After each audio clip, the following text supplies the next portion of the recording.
পুদিনা পাতার চাটনি আর অনুরাগ পুদিনা পাতার চাটনি খাবে না, তার জন্য অনুরাগের জন্য টমেটো সস। সকালবেলায় ব্রেকফাস্ট যেরকম একটা হেলদি এবং টেস্টি ব্রেকফাস্ট থাকে তাহলে আর কি চাই, তাই না বলো?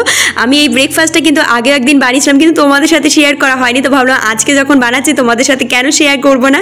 আমি রাত করে গোবিন্দভোগ চাল আর কিছুটা মুগ ডাল ভিজিয়ে রেখেছিলাম। তোমাদের কাছে যদি গোবিন্দভোগ চাল না থাকে তোমরা কিন্তু যেই ভাতটা খাও সেদ্ধ চাল সেটা দিয়েও কিন্তু করতে পারো।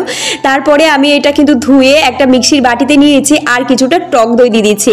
এটা কিন্তু আমি মিক্সিতে একটু ঘুলিয়ে দিয়ে নিচ্ছি, একটা সুন্দর পেস্ট তৈরি হবে। এত সুন্দর একটা পেস্ট, ক্রিমি একটা টেক্সচার তৈরি হয়, বলে বোঝাতে পারবো না। তারপরে আমি এটা দিয়ে কিন্তু অনেকটা ধোসার মতো রুটি করে নিয়েছি। এটা খেতে যে কি অসাধারণ। আমি এর মধ্যে একটু বাটার দিয়ে নিচ্ছি উল্টে। তোমরা চাইলে যদি বাটার না থাকে তোমরা সাদা তেলও ইউজ করতে পারো, আর সাদা তেল না থাকে তোমাদের ঘরে যদি ঘি থাকে সেটাও দিতে পারো।